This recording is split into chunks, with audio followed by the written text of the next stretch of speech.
Welcome home to USA Global TV and Radio, a place where dreams take flight, with authentic storytelling, diverse perspectives and meaningful conversations, where global stories unite and bridges are built beyond all borders. Discover world-class education, entertainment, hope and inspiration. Together, we're building bridges worldwide. Subscribe to our channel, USA Global TV. Download our app, USA Global TV. Be our guest or join our team. Visit usaglobaltv.com. Thanks to our founder and executive producer, Dr. Jacqueline Kerbeck.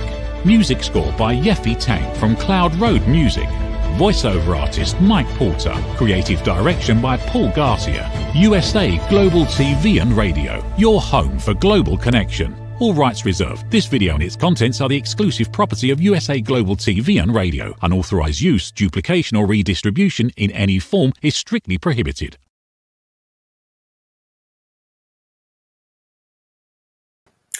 Hello, good morning, good afternoon, good evening, wherever in the world you are today. And I know there's people literally right around the world all tuned in today to this lovely station.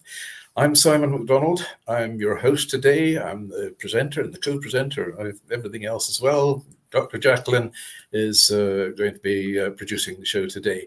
So unfortunately, Diane and Helena can't make it today. They're away out on other assignments. So they've left it to me. So let's have some fun. This today is our last show before the new year. So let's make it a bit festive. And look, I'm a Scotsman. I've got my kilt on today. So there we go. Right. So let's have a festive time. Oh, and just I'm armed as well. So there we go. So Merry Christmas to all of you. So it's been an interesting week with the royal goings on as usual, but I've tried to keep it a little bit more festive if I can this week for you. So let's make a start on this for our royal roundup of today, 18th of December 2024. I was nearly going to say 1924, giving my age away. Anyway, so let's start. King Charles has beefed up his team at Buckingham Palace after he hired prestigious diplomat as a new top aide. Theo Rycroft, who's currently a deputy head of mission in Paris, has been appointed as the King's Deputy Private Secretary. This role, which is known to be one of the most senior positions in the royal household, will see Theo advise the monarch on both his public work and his private family matters as well. Theo Rycroft was spotted accompanying Prince William during his recent trip to Paris, having helped to arrange the future King's successful meeting with the US President-elect Donald Trump. So anyway, he's married, not Donald Trump. Well, yes, he is married, isn't he? Theo is married to the Honourable Flora Astor, who is a half-sister of Samantha Cameron. And Samantha, in turn, is the wife of the former Prime Minister David Cameron. Anyway, Queen Camilla, she treated her family to a festive night out at the theatre before they all travelled home in a Ford Transit minibus. Would you believe it? That all the Rolls Royces must be out on hire. Anyway, the Queen, she was spotted leaving the Fortune Theatre in central London last night after watching a special Christmas performance of the show Operation Mincemeat. Now, the Queen was joined at the theatre by her daughter, Laura Lopes, their son-in-law, Harry Lopes, grandchildren, Louis and Gus, and Eliza Lopes, granddaughter, Lola Parker Bowles, as well as her niece, Alice Irwin. So after the show, the group were all seen leaving the theatre and chose to travel back to their homes in a down-to-earth minibus. I think in America you'd call it an SUV, possibly. So there we go. So, and now, as the royal family pull together more than ever, insiders say Prince William, who recently described this year as the hardest of his life, is determined that the new year rings in a new chapter for Kate by whisking her off her feet for a second romantic honeymoon. The last year has left them much closer than ever with all the problems they've had. And the foundations of their marriage seemingly impregnable. And the hardship of this year has brought making time for one another so very, very important. Wills is ever the romantic, and Kate values their alone time as well. Nothing more special than having her own prince to herself.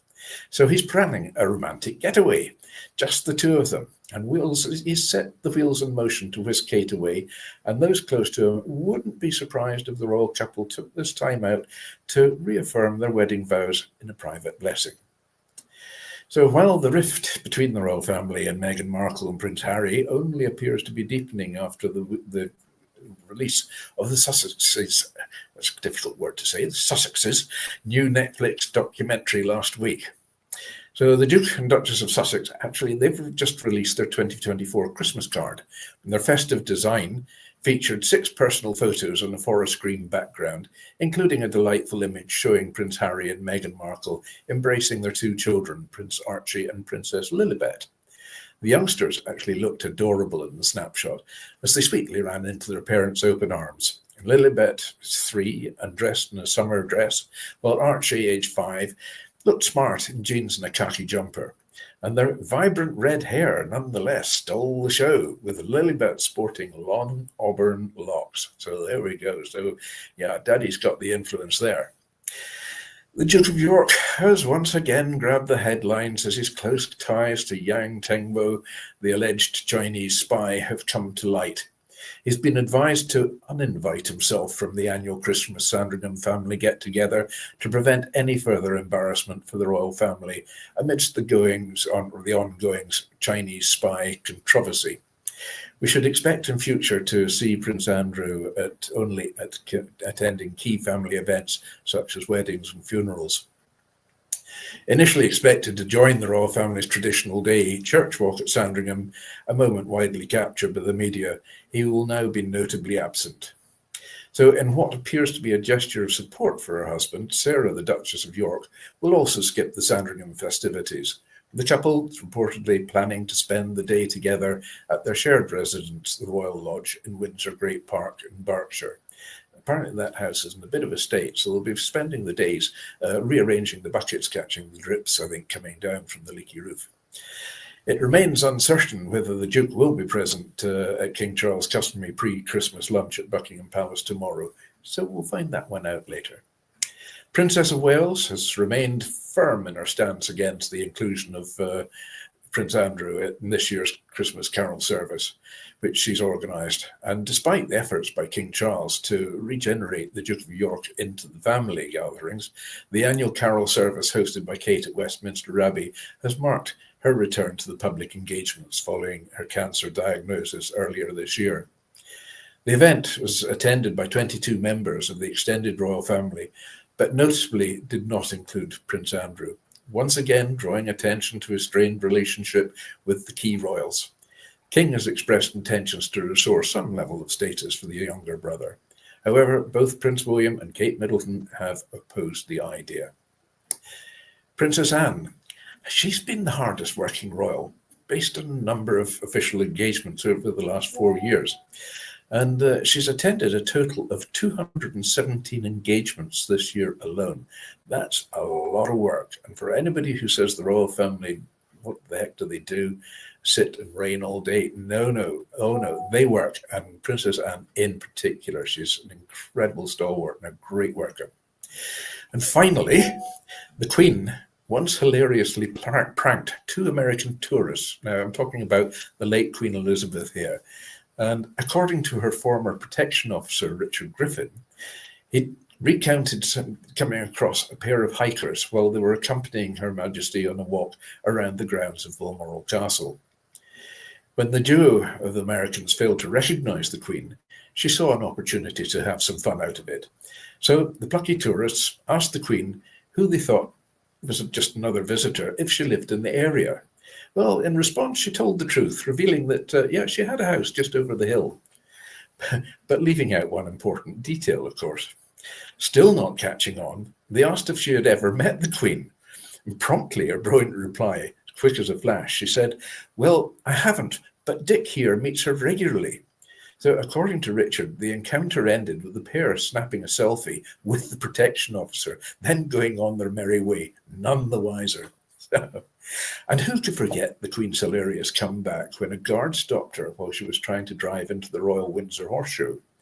Having not recognised her, he must have led a very sheltered life. It's reported he told Her Majesty, "Sorry, love, you can't come in without a sticker." Well, her brilliant response was simple. I think if you check, I will be allowed to come in. So there we have it, the Royal Roundup today.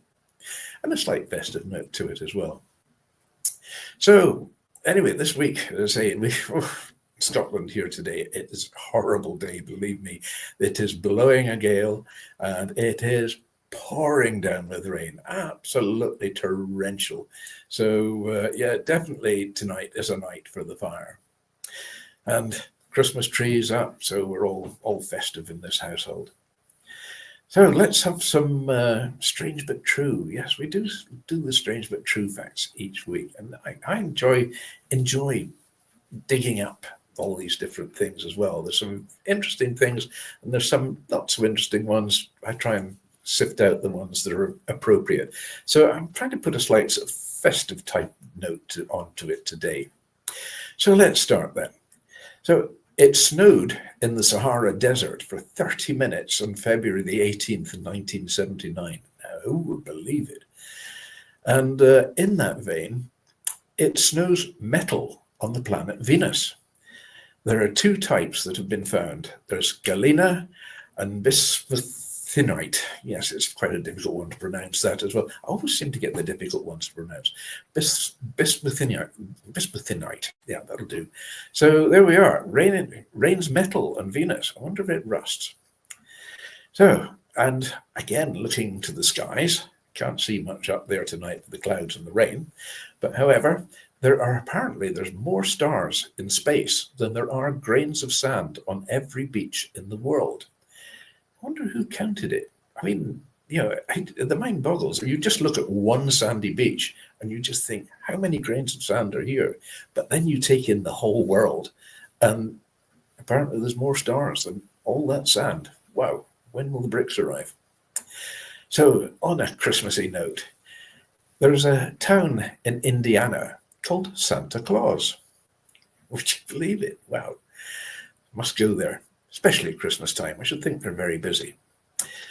So, and finally, Santa Claus, now I'm talking the jolly man, I'm not talking the town, and Santa Claus was actually issued a pilot's license by the US government in 1927.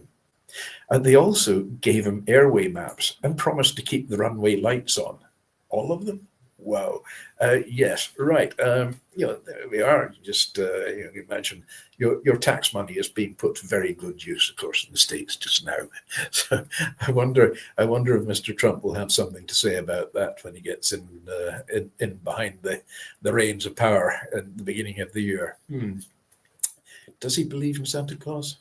Well, I think he maybe believes he is Santa Claus. So there we are. I'm not going to get down the political route today.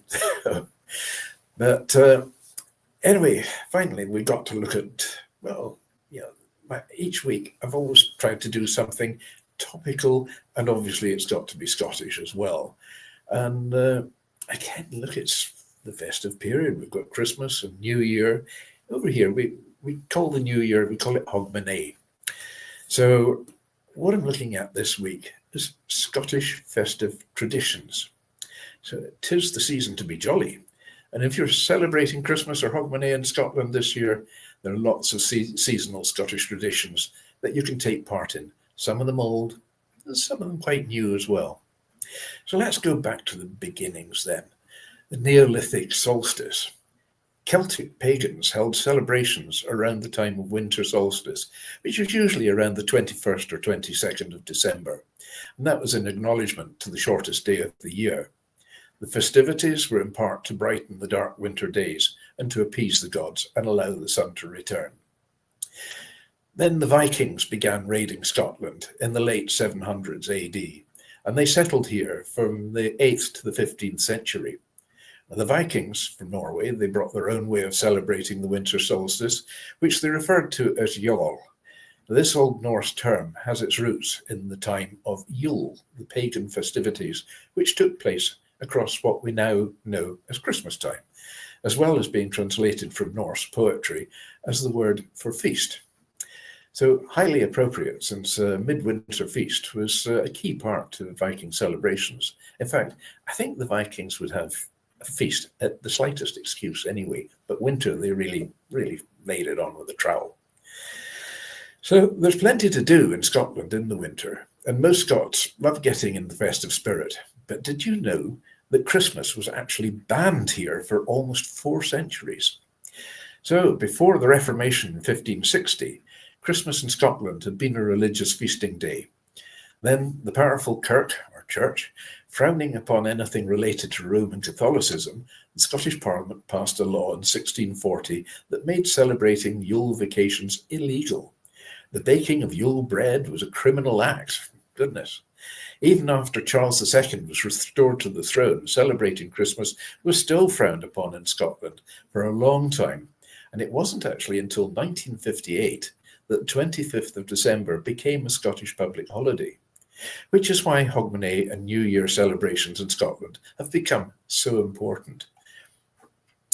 So Christmas in Scotland today, well, as well as Christmas Day becoming a public holiday in 1958 in Scotland, both Boxing Day, the 26th of December, and New Year's Day achieved public holiday status over a decade later in 1974.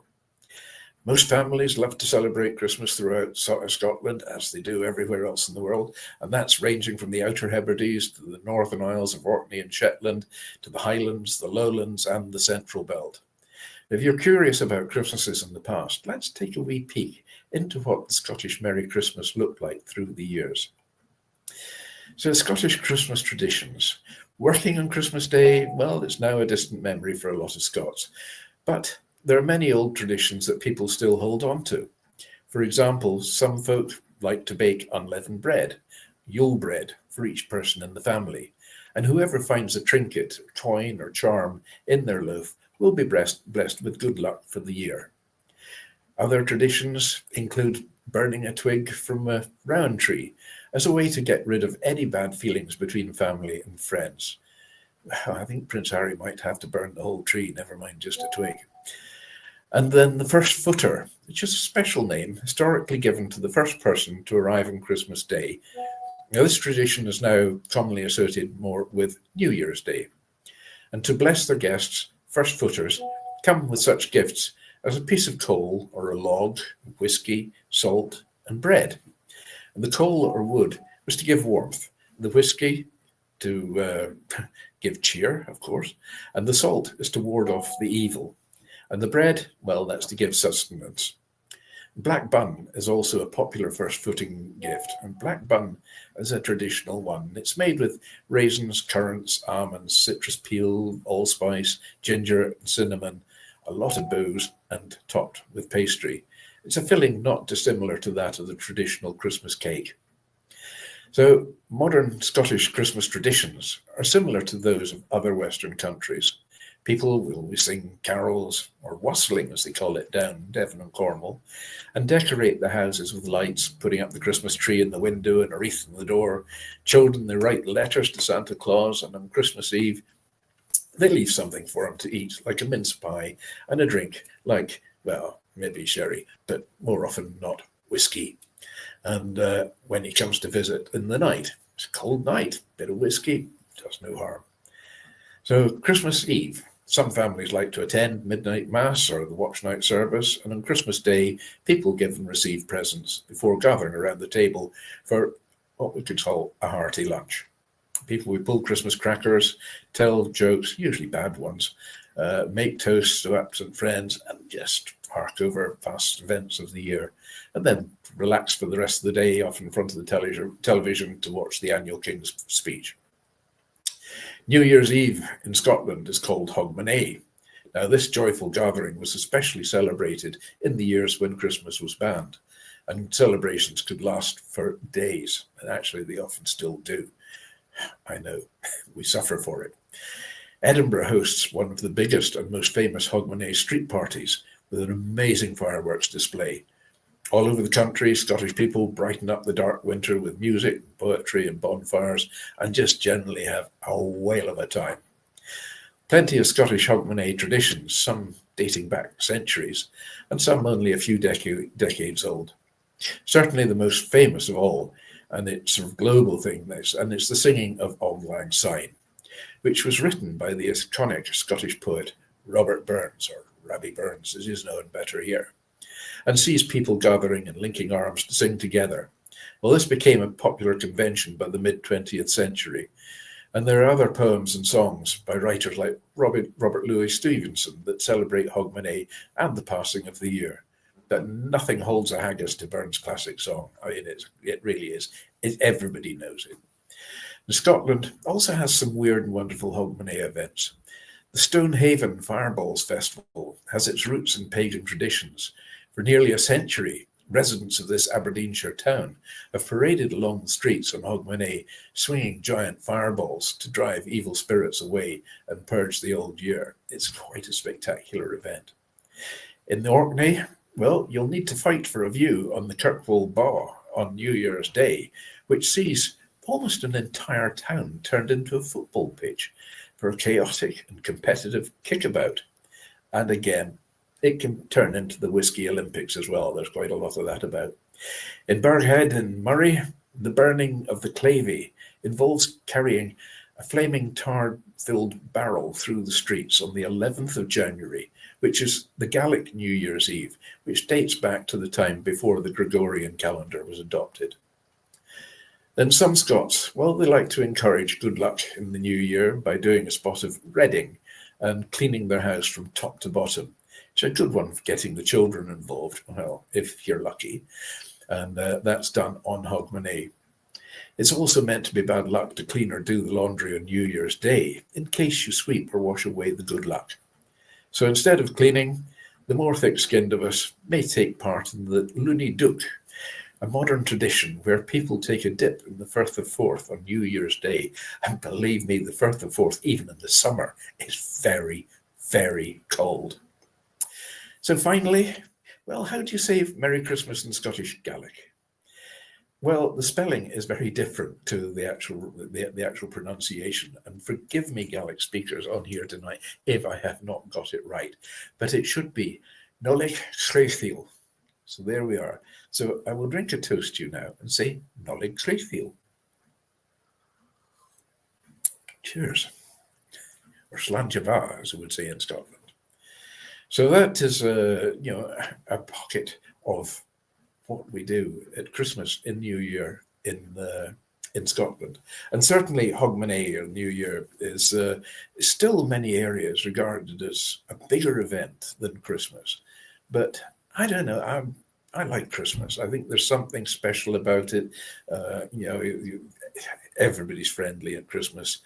Well, most of us are. I think there's some families, not mentioning any names, bang goes the knighthood, that are maybe slightly dysfunctional.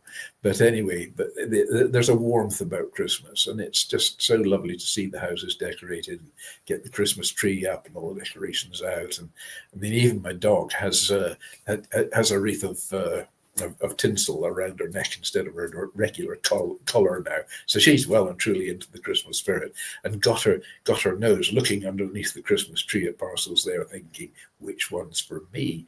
So I've got to keep an eye on her there. So there we go. So that was a bit of fun anyway, and festive fun too. And I hope you all have a very Merry Christmas. So let's have a look at things happening on this day. Where do we start? Well, on this day, in 1777, the first US National Thanksgiving Day commemorating the British General Burgoyne's surrender. And then on this day in 1787, New Jersey becomes the third state to ratify the US Constitution. In 1917, the 18th Amendment to the US Constitution authorizing prohibition of alcohol is approved by US Congress and sent to the Senate for ratification. Boy, that spoiled some people's Christmas, I'll bet. And probably cost a few votes as well. So in 1965, on this day, Frank Borman and Jim Lovell splashed down in the Atlantic after their 2-week Gemini 7 mission, just in time for Christmas. But they're just too late to post their Christmas cards in the first class postage. There we go. Birthdays on this day. Well, let's go back a bit. In 1863, Franz Ferdinand, the Archduke of Austria, whose assassination in 1914 led to the declaration of war and the start of World War I. And he was born in Graz in Austria. Another birthday today in 1946. Steven Spielberg, the American movie director, famous for lots and lots of movies. Then there's E.T., the Jaws, Schindler's List, many, many others. And he was born in Cincinnati in Ohio, and he is 77 today. Happy birthday, Stephen. I'm going to have too much of this tonight. I hope it's a long list. In 1963, on this day, Brad Pitt, the American actor and producer, was born in Shawnee in Oklahoma, and he is 61 today. Happy birthday, Brad, and cheers. And interesting story with Brad Pitt. He used to be a customer of mine at my smokehouse. He was making a film in Glasgow at the time, and he had heard and he tried apparently my smoked salmon in the hotel where he was staying. And so he wanted some, so he asked where he could get it. And I was working away in the smokehouse, and this dub-a-dub-a-dub, and the helicopter starts flying in, and it was Brad Pitt and Angelina Jolie. And they came into the smokehouse, they bought some smoked salmon and smoked cheese from me, and became firm, regular customers from then on as well. He's really nice character, great character. So that was it, and away he went in the helicopter again, disturbed all the sheep in the hills and so on, but there we go. So, deaths. 1931, on this day, Legs Diamond, American gangster and bootlegger during the Prohibition era. He was shot dead and murdered at the age of 34. Then 2016, Zaza Gabor, Hungarian-born American actress, died and passed away at the age of 99. And then in 2022, this was an interesting one that caught my imagination. In 2022, Count Desmond, or Edward Benjamin, the American sword swallower, dies aged 81. I presume it must have been something that he ate that didn't agree with him. But certainly get a bit of indigestion there. So finally, I've come up with an interesting one. This is going to keep you pondering for a while. And it is as follows.